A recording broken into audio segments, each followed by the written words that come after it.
우리 오늘은 이렇게 한번 같이 서로 인사하고 시작하면 좋을 것 같은데요. 우리 옆에 좌우에 있는 앞뒤에 있는 분에게 이렇게 인사할 때 미리 메리 크리스마스 이렇게 한번 이렇게 인사해 보겠습니다. 자, 시작. 우리 반대쪽 사람들에게도 미리 메리 크리스마스. 네. 우리가 방금 인사를 나눴던 것처럼 이제 12월부터 접어들면서 크리스마스 시즌이 다가와고 우리가 성탄절 이제 2주 앞으로 남겨두고 있습니다. 우리 교회에서도 11월 이제 시작을 하면서 곳곳에 여러분 보셨겠지만 또 트리도 설치하고 또 여러 가지 성탄 장식들로 이렇게 꾸며놨고요. 여기 3층에 그리고 여기 예배실도 우리 또 청년부가 특별히 작년과 마찬가지로 올해도 이쁘게 또 성탄을 잘 우리가 준비하자는 마음으로 이렇게 좀 이쁘게 잘 꾸며줬습니다. 그래서 우리가 이런 크리스마스 이렇게 시즌이 되면 이러한 크리스마스 장식들 또 거리에 울려 퍼지는 캐롤들 이러한 것들을 보면서 여러분 마음속에 이런 크리스마스 시즌이 되면 어떤 좀 마음이 여러분 드시나요? 설레는 마음. 그렇죠. 맞아요. 지금 또 어떤 마음이 있을까요, 여러분? 성탄이 되면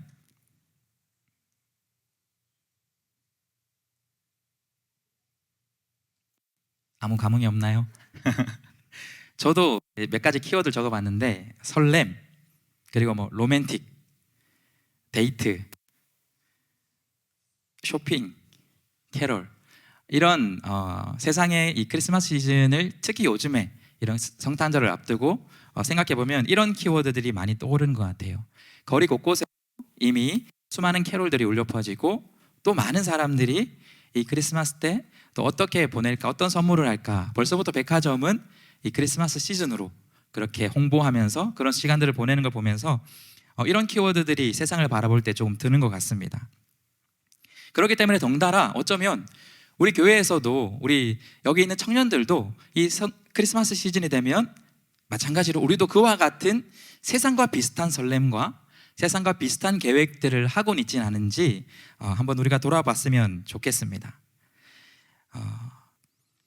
그런데 우리가 크리스마스라는 그 이름을 자세히 생각해 보면 이 크리스마스 시즌을 세상이 이렇게 돌아가는 지금의 상황들을 우리가 두고 이런 표현으로 우리가 한번 설명해 볼 수 있을 것 같습니다. 우리가 가끔 일상생활에서 표현하는 아이러니라는 표현이 될 것 같습니다. 보통은 원래의 의미와 다른 결과들이 나타났을 때 그 상황을 아이러니 그렇게 표현하기도 하고요. 혹은 시작의 의도는 이랬지만 그 의도가 변질되어서 다른 의도로 흘러가는 것을 아이러니한 상황이다라고 그렇게 표현합니다. 뭐 예를 들면 여러분도 아마 보셨을 유명한 마블 영화 중에서 아이언맨 다들 보셨나요? 아이언맨 1탄을 보면 그 주인공인 토니 스타크가 그 큰 방산 그 기업을 운영하면서 많은 돈을 벌다가 그 전쟁의 참상을 포로로 잡혀가서 걷게 되면서 이런 무기를 하지 않아야겠다 그렇게 공개적으로 기장에서 선포했지만 그거보다 더 대단한 아이언맨 슈트를 만들면서 그것을 약간 비꼬는 어조로 그 빡빡머리 그 사장이 얘기하죠.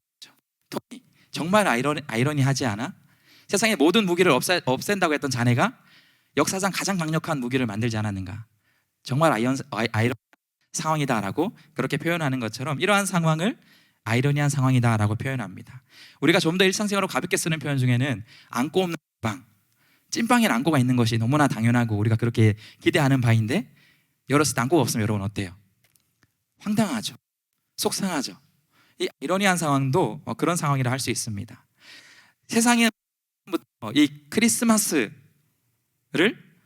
가장 중심에 될 주인공이 돼야 될 이 예수님을 지우는 것, 크리스마스에서 지우는 이것을 굉장히 점점 더 심하게 이렇게 하는 것이 지금의 세상이 되는 것 같습니다. 예수님 대신에 산타가 그 자리를 대신하려고 하기도 하고요. 우리가 아까 인사했던 그런 메리 크리스마스, 예수님의 이 탄생을 기념하면서 하는 그 인사들도 이제는 바꾸자. 뭐라고 바꾸자고 그렇게 얘기하죠?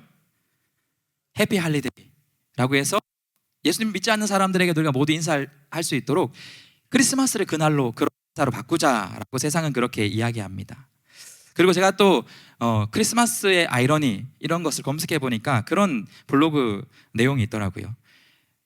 크리스마스의 아이러니, 크리스마스의 불이 난 교회가 있다. 그러면서 그 크리스마스 때 불이 나는 그 교회 사진을 찍어서 정말 아이러니한 상황이다.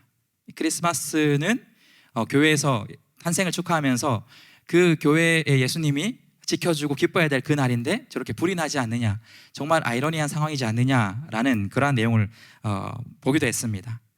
세상에서는 크리스마스에 불이 나는 이러한 상황들, 이런 것을 아이러니라고 얘기하지만 여러분, 그런데 정말 아이러니한 상황이 무엇이냐면 이 크리스마스에 교회에 불이 나는 것보다 사실은 정말 아이러니한 상황은 크리스마스의 진짜 주인공인 예수님이 이 세상 가운데 사라지고 심지어 우리 교회 가운데도 사라지고 있는 지금의 이 상황이 우리가 생각하는 가장 아이러니한 상황이 되어야 될 것 같습니다. 여러분은 어떤가요?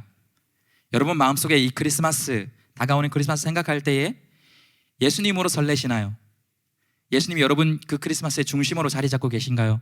아니면 세상의 이 흐름과 분위기에 쫓아서 그 중심을 잃고 여러분 크리스마스를 맞이하고 있지는 않으신가요?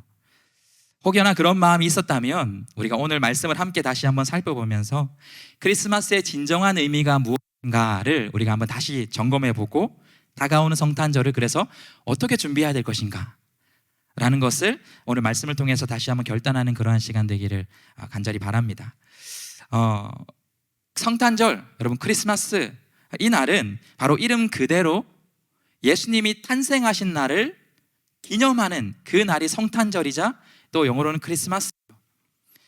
전 세계 수많은 국가에서 수많은 사람들이 그리고 오랜 시간 동안 바로 이 12월 25일 이 날을 예수님의 탄생한 것을 기념하기 위해서 크리스마스로 또 성탄절로 그 날을 기념하고 있습니다. 지금은 조금씩 변질되어 가고 있지만 왜 우리는 앞으로 계속해서 이 날의 의미를 확인하고 또 앞으로 계속해서 이 성탄절을 더욱더 잘 지켜나가야 될까요? 그 이유가 무엇일까요? 그 이유를 알기 위해서는 예수님의 탄생이 우리에게 과연 어떠한 의미가 있는가를 우리가 찾아보는 것으로 시작해야 될 것 같습니다. 오늘 본문은 바로 이러한 예수님의 탄생이 우리에게 어떠한 의미를 주고 있는지, 어떠한 의미를 우리가 이 안에서 발견해야 되는지를 알려주는 성경의 말씀입니다.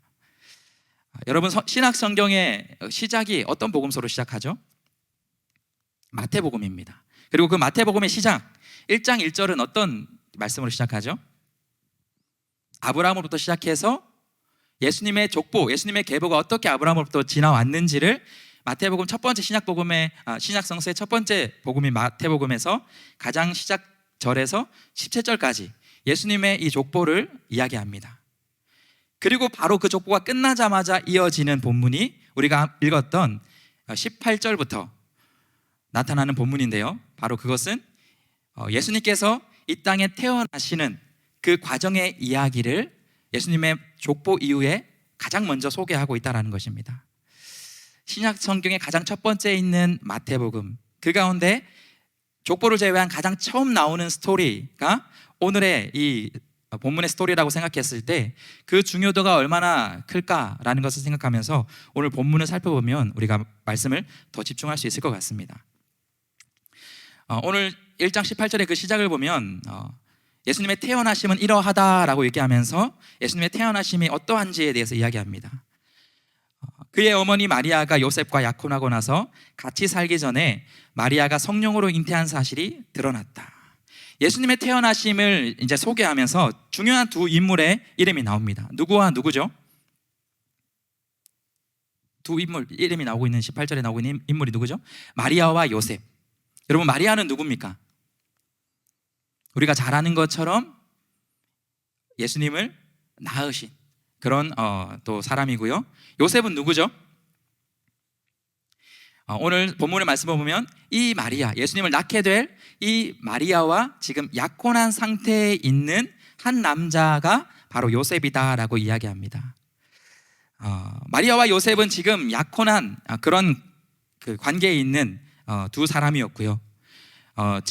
지금의 약혼도 있지만 당시의 이 약혼의 그러한 것을 생각해 볼 때는 법적으로는 동일한 그런 부부와 똑같은 그런 의미를 가지는 것이 약혼한 두 사람의 관계였습니다.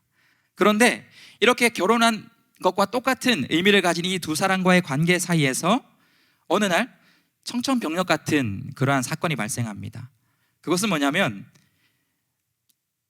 약혼은 했지만 아직 동침하지 않은 나의 신부 마리아가 임신했다는 그 소식을 요셉이 들었다는 것입니다. 여러분이 만약에 내가 결혼을 앞두고 있는 그 상대가 다른 아이를 임신했다라고 얘기한다면, 그 소식을 들으면 여러분의 기분은 어떤 기분이 들 것 같습니까? 정말 놀라지 않을까요?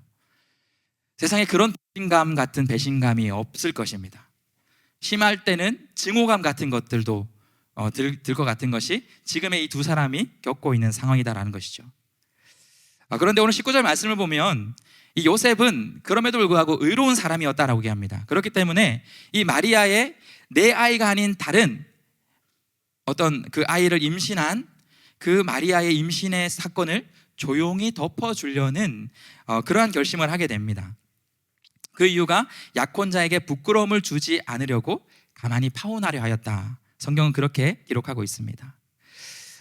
그런데 당시 유대 사회에서 약혼한 여자가 다른 약혼 대상자가 아닌 다른 남자의 아이를 임신하게 된 것이 드러났을 경우에는 단순히 부끄러움만 이게 당하는 것이 아니라 당시 율법에 따라서 돌에 맞아 죽게 되는 그러한 징벌을 받게 되는 것이 당시에 약혼한 여자가 다른 어떤 대상자의 아이를 임신하게 되는 경우에 겪게 되는 일이었습니다.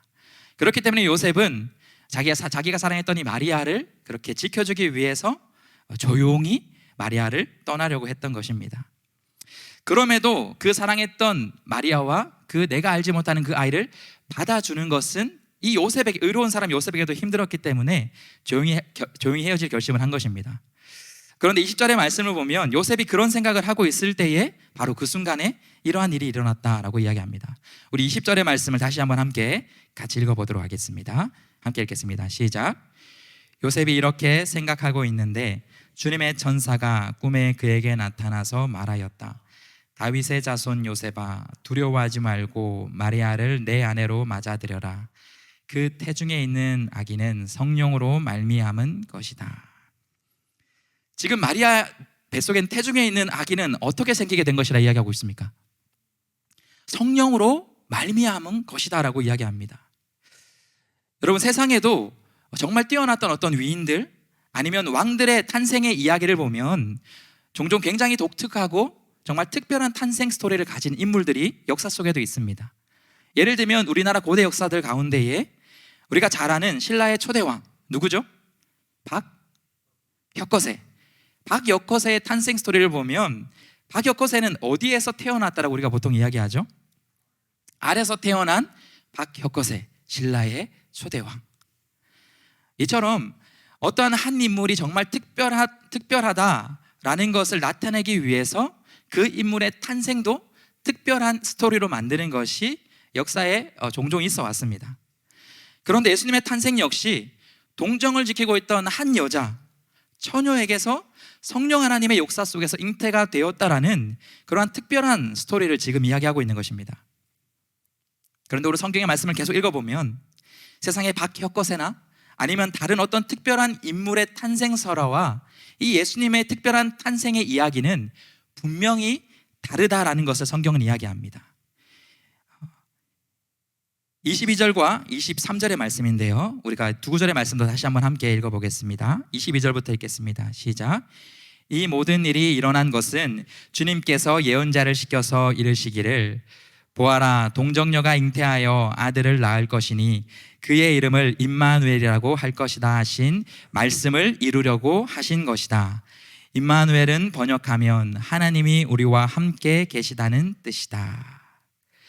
700년 전 성경은 하나님은 이사야 선지자를 통해서 훗날 세상에 오실 그 하나님이시며 또 메시아의 탄생이 이러할 것이다 라고 예언한 그대로 지금 예수님을 통해서 그 말씀이 그대로 이루어지는 순간이 바로 예수님의 이 탄생의 모습이다. 동정녀를 통해서, 처녀를 통해서 이 땅에 메시아가 올 것인데 바로 예수님의 탄생의 모습이 바로 그것이다 라는 것을 분명히 성경은 이야기하고 있는 것입니다. 또한 오늘 본문의 바로 뒤에 보면 2장부터 우리가 잘 아는 동방박사의 경배 이야기가 나옵니다. 그런데 거기에서도 보면 구약의 미가 선지자를 통해서 예언된 메시아는 가장 작은 성읍 중에 하나인 베들레헴에서 태어나게 될 것이다 라고 예언했던 그 예언이 예수님을 통해서 이루어진다라는 것을 성경은 예수님의 탄생의 이야기를 보면서 분명히 이야기하고 있는 것입니다. 그렇기 때문에 성경은 이 예수님의 탄생의 순간을 기록하면서 분명히 이렇게 이야기하는 것입니다. 예수라는 이 한 사람은 인류 역사 가운데에 갑자기 튀어나온 그러한 인물이 아니다. 이 사람의 업적이, 살아온 업적이 너무나 훌륭하기 때문에, 많은 사람이 따랐기 때문에, 그가 어떠한 특별한 일을 해냈기 때문에 이 사람을 특별한 사람으로 만들기 위해서 그의 탄생의 설화를 특별하게 만들어 놓은 것이 아니다라는 것을 성경은 이야기하는 것입니다.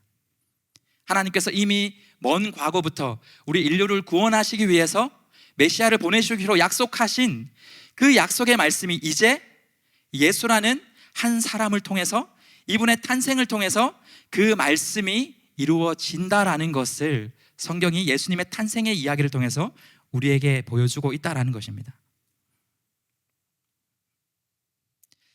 그 예수님이 이 땅에 오신 것이 우리 모든 사람들, 이 세상에게는 얼마나 큰 은혜인가에 대해서 23절의 말씀은 이렇게 이야기합니다. 우리가 읽었던 말씀인데요, 제가 다시 한번 읽어보겠습니다. 보아라, 동정녀가 잉태하여 아들을 낳을 것이니 그의 이름을 무엇이라 하라?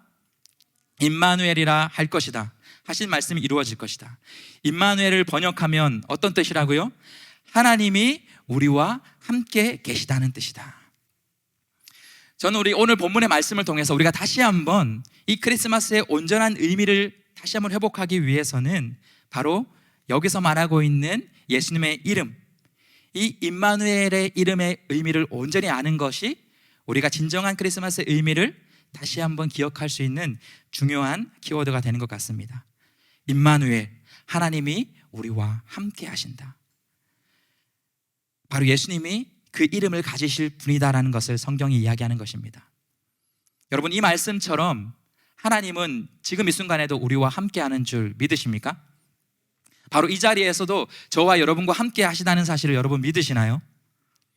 그 하나님이 여러분 이 자리에 나와 함께 있다라는 것을 생각할 때 여러분 어떤 기분이 드십니까? 하나님이 지금 이곳 가운데 있다. 여러분 어떤 느낌으로 다가오세요?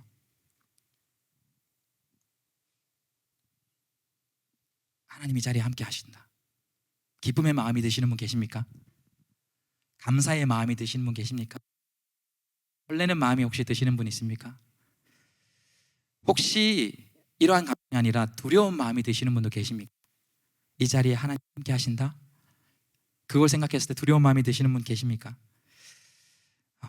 우리가 성경을 보면 하나님은 어떠한 분이신가를 얘기할 때 하나님은 거룩한 분이시다 그렇게 이야기합니다. 완전한 의로우신 하나님이시다, 성경은 그렇게 얘기합니다. 그렇기 때문에 그 거룩하시고 완전한 의로우신 하나님은 죄와 함께 하실 수 없는 분이다, 성경은 분명히 이야기하고 있습니다.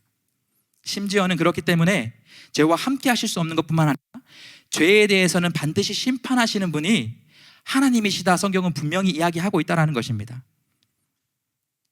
그런데 오늘 예수님의 탄생의 모습은, 예수님이 이 땅에 오신 우리와 함께 하시는 하나님은 그 하나님께서 죄와 함께 하실 수 없고 의롭기 때문에 죄를 벌하시는 그 하나님께서 바로 죄인이 가득한 이 세상 속에 오신 사건이, 그 죄인들과 함께하러 오신 사건이 바로 임마누엘, 하나님이, 예수님이 이 땅에 오신 바로 그 날이다라는 것을 이야기하고 있는 것입니다.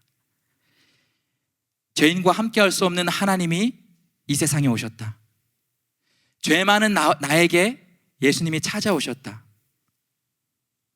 여러분, 이 사건이야말로 인류의 모든 역사 가운데 어쩌면 가장 아이러니한 사건이 예수님이 이 땅에 오신 사건이 아닌가, 저는 그렇게 생각해 봅니다.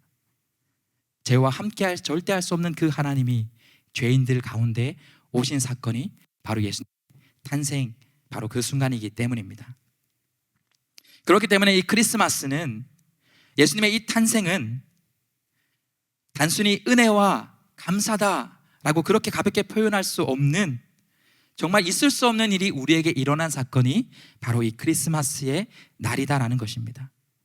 우리는 결국 그분과 함께 할 수 없는 존재였습니다. 여러분, 이 사실을 잘 우리가 알 수 있는 것이 성경에 우리가 지난달에도 확인했었고, 여러분 큐티로 지금도 확인하고 있는 출애굽기의 말씀을 생각해 보면 우리가 너무나도 잘 알 수 있습니다. 출애굽기 말씀을 보면 오직 이 모세 한 사람만 하나님과 함께 대면하고 하나님과 함께 할 수 있는 사람이었습니다. 그 외에 모든 하나님의 백성으로 택함받은 이스라엘 백성이었지만 그들은 하나님과 함께하는, 하나님의 임재를 두려워할 수밖에 없는 존재였고, 혹여나 하나님이 그들과 함께 하려 치면 두려움에 떨면서 모세 당신이 하나님과 이야기하고 우리에게 전하고, 그렇게 했던 것이 우리 죄인된 인간의 하나님과 함께하는 모습이었다라는 것이에요. 후에 하나님이 이스라엘 백성과 함께하기 위해서 그렇게 성막을 세워라 이야기했지만 그 곳 가운데서 특별한 어떠한 곳, 지성소라는 곳에서도 1년에 특별한 날 딱 한 번만, 특별한 사람, 대제사장 딱 한 사람만 예수님과 함께 할 수 있었던 것이 우리 인간이 하나님과 함께한다라는 것의 의미였다라는 것이에요. 그런데 바로 예수님이 그 모든 것을 초월하여서 우리에게, 죄인된 우리에게 오신 것이 바로 임마누엘 예수님의 탄생하신 바로 그 날이다라는 것입니다. 여러분, 이것이 여러분에게 얼마나 큰 은혜로 다가오십니까? 죄인과 함께 할 수 없는 그 하나님이 우리 가운데로 오신 것이 얼마나 그 안에 큰 하나님의 결단이 있었음을 여러분 느끼시나요? 그 하나님이 예수님으로 이 땅 가운데 가장 높은 곳에서 이 땅 가운데로 오시는데, 바로 그 어느 곳으로 오셨냐 하면 인간으로서 이보다 더 낮은 곳에서 그 시작을 할 인간이 있을까라고 생각할 정도로 인간으로서 가장 낮은 곳으로 올 수 있는 어디죠? 바로 짐승이 사는 곳, 짐승이 밥을 먹는 그 구유에서 예수님이 탄생하는 것을 성경은 이야기하고 있는 것입니다. 그렇기 때문에 예수님은 세상의 그 어떤 사람도 차별하지 않고 그 누구도 공감하지 못할 분이 사람이 없는 것이 이 예수님의 탄생의 모습 속에서 우리가 발견할 수 있다는 것이에요. 우리가 쓰는 표현 중에서 혹시 여러분 그 사세라는 표현을 여러분 아십니까? 그 사세가 어떠한 표현이죠? 그들이 사는 세상이다라고 하면서 평범한 사람들과는 다른 세상을 사는 사람들, 돈이 많은 사람이거나 어떤 큰 권력을 가진 사람들, 그 사람들이 사는 세상은 우리가 공감할 수 없다라고 우리가 그런 표현으로 그 사세라는 그런 표현을 우리가 쓰기도 합니다. 조선시대 왕들의 삶들만 생각해봐도 그 왕들은 태어날 때부터 그 궁궐에서 태어나서 평생을 거의 골 밖에 나가보지 못하여서 실제 백성의 삶들은 살피지 못한 것이 그 왕의 삶이었습니다. 그렇기 때문에 그들은 다른 사람을 통해서 어떤 상소를 통해서만 이 백성들의 삶을 바라보고 공감할 수 있었다라는 것이죠. 충분히 공감을 하지 못하는 상황이었다라는 것이에요. 그러나 우리 예수님은 그렇게 이 세상에 오지 않으셨다라는 것이에요. 하나님이셨음에도 불구하고 가장 낮은 곳으로 오시면서 이 세상의 그 어떤 사람도, 모든 사람도 품으시고 공감할 것이 예수님의 이 땅에 오시는 방법이다라는 것을 성경은 우리에게 이 성탄절의 모습을 통해서 말씀하고 있다라는 것이에요. 여러분이라면 어떠실 것 같은가요? 다른 사람을 돕기 위해서 여러분 지금의 여러분 살고 있는 그 환경을 다 버리고 혹시 더 열악한 곳으로 가서 다른 사람을 도울 수 있는 분이 여러분 계십니까? 여러분 중에는 종종 이 선교라는 것을 통해서 그러한 것을 간접적으로 경험해 보실 분들이 계실 거예요. 우리보다 훨씬 더 열악한 그런 환경 속에 있는 사람들에게 복음을 전하고 그들의 삶을 돌보기 위해서 선교를 가서 그런 경험을 해보신 분들 계실 것입니다. 그 가운데서 우리의 사랑을 전하는 것이죠. 그렇게 1년 혹은 짧게는 일주일, 그렇게 그 단기 선교를 통해서 그러한 사랑을 베풀러 그곳에 가긴 하지만 여러분, 만약 그것이 단기 선교가 아니라 평생 동안 내가 그들을 섬기기 위해서, 그들과 함께하기 위해서 나의 지금의 모든 것을 버리고 그 열악한 환경으로 뛰어들어 그들을 돌보기 위해 간다. 여러분, 이것을 하실 수 있는 혹시 그 마음이 있는 분이 계십니까? 아마 그것은 쉬운 문제가 아니라는 걸 우리는 잘 알고 있을 것 같습니다. 예전에 단기 선교에 갔을 때 한 중학생이 이러한 고백을 했습니다. 정말 그곳에서 잘 섬기고 선교를 열심히 하면서 그곳 아이들과 친해지면서 이곳이 너무 좋고 더 선교를 하고 싶다라고 그렇게 고백한 친구가 있었어요. 그래서 농담 삼아 그렇게 물어봤습니다. 그래, 그럼 우리는 돌아갈 테니까 너는 여기 좀 더 머물러 있을래? 1년 동안 좀 더 섬겨볼래? 그러자 그 친구가 어떻게 반응했을까요? 곰곰이 생각하더니 고개를 흔듭니다. 그것까지는 하지 못하겠다, 그렇게 표현합니다. 그러면서 스스로의 마음을 다시 한번 그 친구가 고백해요. 내가 정말 이 친구들을 사랑한다고 생각했고 더 함께 있고 싶다고 생각했지만 지금 내가 누리고 있는 것을 다 내려놓고 더 오랜 시간 일고 함께 한다라는 것을 생각했을 때 그렇게 하지 못하는 자신의 마음을 깨달았다라고 얘기하면서 예수님의 사랑이 얼마나 큰지를 고백했던 그 한 우리 중학생의 친구의 고백을 들은 기억이 있습니다. 세상 사람들 중에서는 이러한 추운 겨울이 되면 여러분 정말 어려운 노숙자분들을 위해서 따뜻한 식사를 제공하는 그런 봉사의 자리에 나가는 많은 사람들이 있습니다. 그런데 그러한 사랑의 마음을 가진 사람이라 할지라도 그들에게 식사를 제공하는 그 봉사의 자리, 정말 그들이 실제로 살아가고 있는 정말 그 열악한 가장 춥고 배고픈 그 지하철의 현장으로 그들을 돕기 위해 그곳에서 함께 살며 그들을 돕기를 결심할 수 있는 사람은 아마 없지 않을까, 그렇게 생각해 보게 됩니다. 왜일까요? 그것이 사람이기 때문입니다. 여러분, 사람은 그렇습니다. 작은 집에, 큰 집에 살다가 작은 집에 살기를 어려워하는 것이 사람이다라는 것이에요. 짧은 시간 어느 한 번 정도는 어려운 사람들을 돕고 사랑하기 위해 그곳에 나아갈 수 있지만 여러분, 그 사람을 돕기 위해 그들과 똑같은 처지에 처하는 것은 결코 쉽지 않은 것이 사람의 마음이고 사랑입니다. 그런데 그 모든 것을 초월하여서 가장 낮은 곳으로, 가장 열악한 곳으로 바로 하나님이 우리 가운데로 오셨다라는 것입니다. 여러분, 이것이 크리스마스 예수님이 이 땅에 오신 놀라운 은혜다라는 것을 우리가 다시 한번 기억하길 원합니다. 그렇다면 예수님께서 왜 그 하나님이신 그분께서 이 땅에 오셔야만 했을까요? 그 이유가 무엇일까요? 그 이유는 예수님의 두 번째 이름에서, 오늘 본문이 말하는 두 번째 또 다른 이름에서 우리가 그 이유를 알 수 있습니다. 우리 21절의 말씀을 다시 한번 같이 읽도록 하겠습니다. 함께 읽도록 하겠습니다. 21절 말씀입니다. 제가 읽도록 하겠습니다.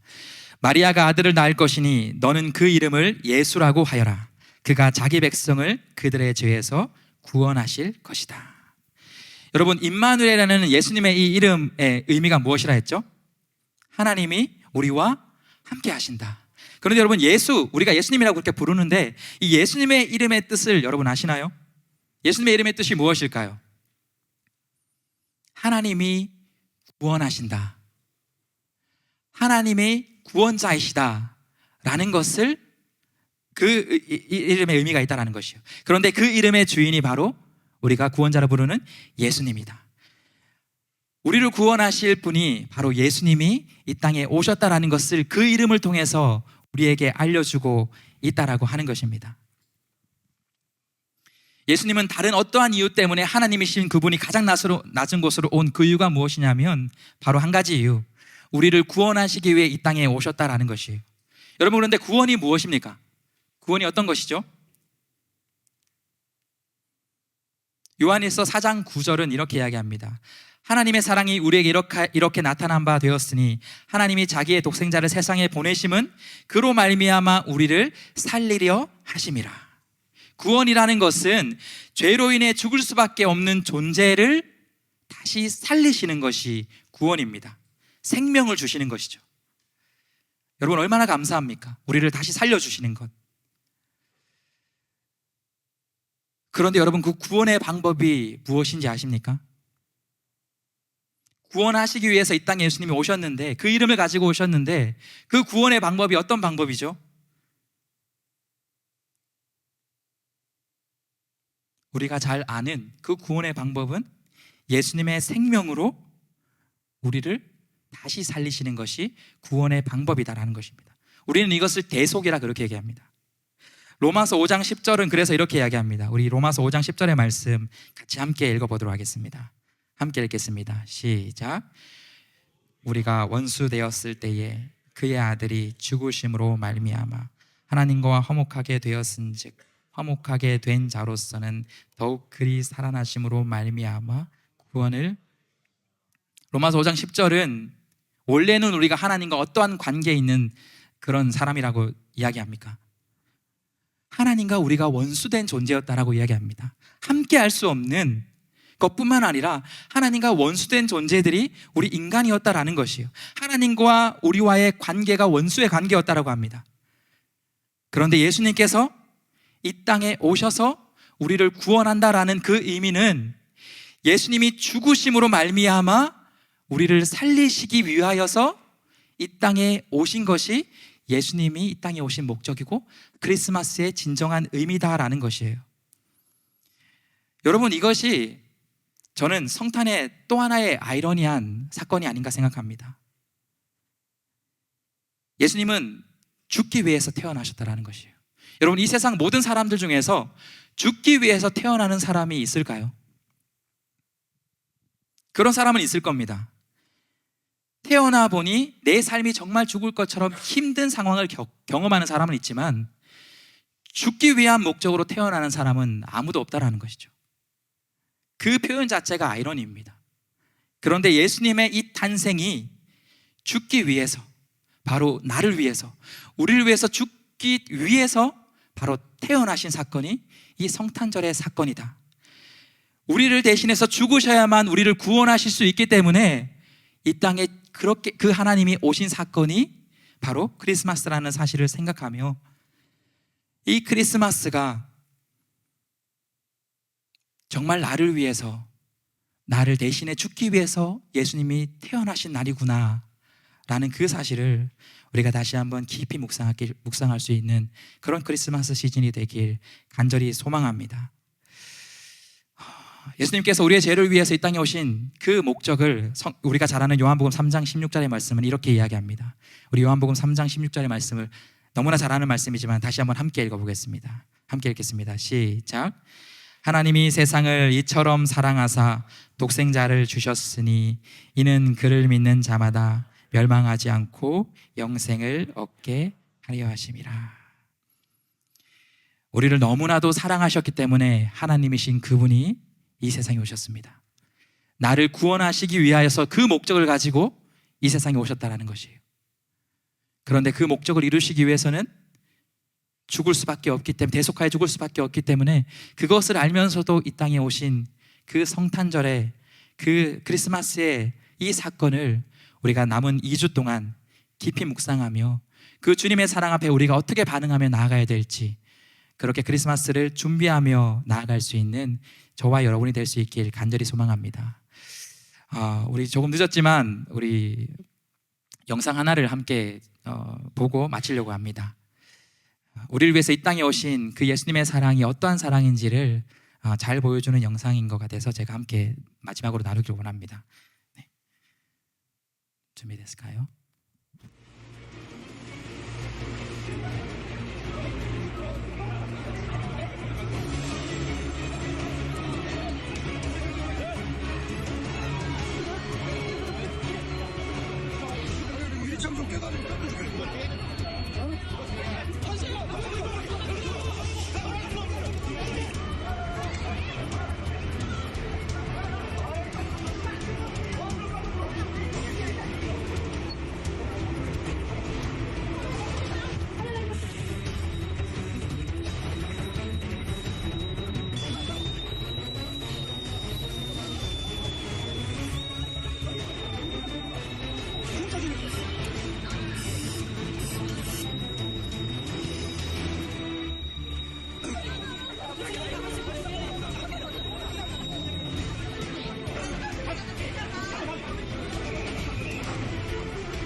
아빠랑 내 제자랑 형이랑 넷이 사는데 내 계좌만 빼고 다 나왔어요. 그러니까 아빠가 지금 갔어요.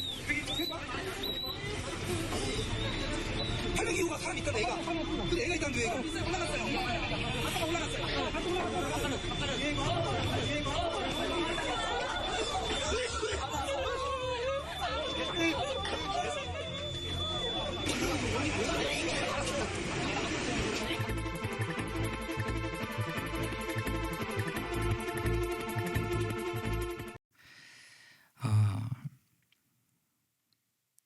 아버지의 그 정말 깊은 그 사랑이 자기가 죽는 것을 알면서도 이렇게 불길에 뛰어들었던 여러분, 이 모습을 바라보며 저는 죽기 위해서, 우리를 위해 죽기 위해서 오신 예수님의 이 사랑을 우리가 찾을 수 있을지 않을까, 그렇게 생각해 보게 됩니다. 우리가 그 예수님의 사랑을 기억할 때, 여러분, 크리스마스는 결코 세상이 얘기하는 것처럼 우리가 로맨틱하고 데이트하는 그런 날이 아니다라는 사실을 다시 한번 우리가 기억하며, 어떠한 마음으로, 주님을 정말 사랑하는 마음으로, 그 사랑으로 우리도 크리스마스를 준비하며 그렇게 드릴 수 있는 그런 다가오는 성탄절 우리 시즌을 보낼 수 있는 저와 여러분이 될 수 있길 예수님의 이름으로 축복합니다.